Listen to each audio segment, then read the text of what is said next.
Charline Bonneau, diététicienne spécialisée en micronutrition et en aide au changement. Aujourd'hui, on va aborder un sujet, les pulsions alimentaires, qui sont un sujet qui est assez récurrent dans mes consultations. J'ai beaucoup de patientes, je dis patientes parce que souvent c'est quelque chose que j'observe plutôt chez les femmes, mais j'ai beaucoup de patientes en fait qui sont prises dans ce cercle vicieux de pulsions. Et c'était un sujet que je voulais aborder avec vous parce que ce que j'ai remarqué, c'est que souvent, la stratégie qui est appliquée dans ces cas-là n'est pas la bonne et c'est celle-ci même qui conduit à avoir ce type de pulsion. Donc, le problème, c'est que quand on a des pulsions alimentaires, on va se concentrer sur le problème et on va externaliser la solution. C'est-à-dire, en général, le cercle vicieux, la manière dont il va s'instaurer, ça va être que ça va commencer par une envie. Et cette envie, elle est née en fait d'un besoin.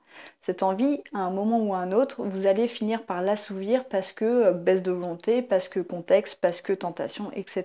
Bref, ça va arriver au moins une fois. Vous allez donc craquer, entre guillemets, et assouvir cette envie. Une fois que vous aurez assouvi cette envie, il va y avoir de la culpabilité parce que vous aurez l'impression d'avoir perdu le contrôle, de ne vous être pas maîtrisé en fait. Et ça conduit en fait à vous donner envie à être encore plus rigoureuse et à être encore plus dans le contrôle par rapport à ce besoin. Et ce qui va se passer, c'est que petit à petit, la frustration elle va augmenter, les sensations négatives elles vont augmenter aussi parce que vous allez être dans la résistance, dans la frustration. Il y a un moment où vous allez encore une fois craquer, etc. Et plus vous allez nourrir ces sensations désagréables et plus la tentation, plus la frustration vont être fortes, ce qui fait que plus vous risquez de répondre en fait finalement à ce besoin qui est quand même là et donc de craquer. Et pour finir, d'altérer cette image de vous que vous pouvez avoir. Donc c'est comme ça que petit à petit ça s'installe et c'est comme ça que se nourrissent les pulsions alimentaires, c'est comme ça qu'elles se développent et qu'elles finissent par vous mettre mal parce que vous avez vraiment cette sensation que c'est de votre faute. Alors ce qui va se passer dans ces cas-là, comme la plupart des gens ce qu'ils vont faire, c'est un peu comme ce qu'on a déjà fait dans le passé, c'est-à-dire pour symboliser tout ça, ça va être de mettre un cadenas sur le frigo. C'est-à-dire que vous allez vous empêcher finalement de pouvoir craquer en supprimant la source de la tentation, en vous empêchant, en mettant des barrières extérieures. Donc tout ça, en fait, finalement, c'est absolument pas la bonne solution parce que vous continuez à nourrir cette frustration qui fera que grandir et il y a forcément un moment ou un autre où vous allez être confronté à votre démon et vous risquez de craquer. Donc ce n'est pas du tout la bonne solution, c'est même une solution qui va infantiliser alors que finalement la bonne solution ça va être de vous responsabiliser et de retrouver une relation normale avec cet aliment. Ce qu'il faut comprendre, c'est que des pulsions alimentaires, on en a tous et c'est normal. Parce que tout simplement, derrière une pulsion alimentaire, il y a un besoin. Donc des besoins, on en a tous.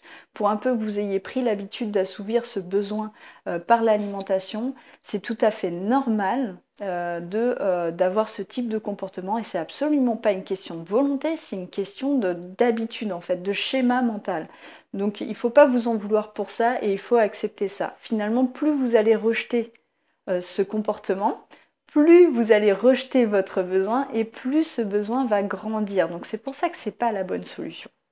La solution, c'est vraiment de retrouver une bonne relation avec l'aliment et une bonne relation avec soi. Alors ça veut dire quoi? Ça veut dire concrètement déjà essayer de comprendre quel va être le besoin qu'il va y avoir derrière cette pulsion. Par exemple, ça peut être un manque d'énergie, ça peut être pour fuir une émotion. Ce qu'il faut, c'est vraiment déjà comprendre qu'est-ce que vous recherchez derrière cette pulsion, quel est le besoin. Il y a forcément un besoin. Si c'est une pulsion, c'est quelque chose qui vient de profondément en vous, en fait, donc il y a forcément un besoin qui demande à être répondu.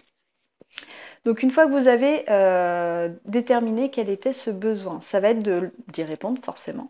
Donc ça peut être tout simplement, si c'est de la fatigue, vous reposez. Et oui, bien souvent, on fonctionne avec énormément de béquilles. Prenez le café, il y a des gens qui se disent accros au café, mais c'est tout simplement parce que ils cachent une fatigue qui est là, qui est chronique, qui est là depuis des années en fait. Mais sans leur café, impossible d'avancer. Donc c'est ça qu'il faut résoudre. C'est vraiment ce besoin à l'origine qui demande qu'à être solutionné. Donc, alors ça peut être la fatigue, ça peut être aussi un vide. Dans ces cas-là, peut-être vous rapprocher, essayer de développer votre cercle social, peut-être appeler des proches en fait, parce que le premier réflexe dans ces cas-là, ça va être de se nourrir et de manger plein de choses pour se remplir, mais ça va être une béquille encore une fois. Ça va pas être, ça va pas permettre de répondre profondément à ce besoin. Ça peut être un besoin de reconnaissance aussi, parce qu'on sait que les produits sucrés, ça stimule la zone de la récompense. Donc peut-être vous êtes à un moment de votre vie où vous manquez de reconnaissance, vous manquez un peu d'estime de vous, des choses comme ça. Donc cherchez vraiment quelles sont les origines pour essayer de trouver une meilleure solution.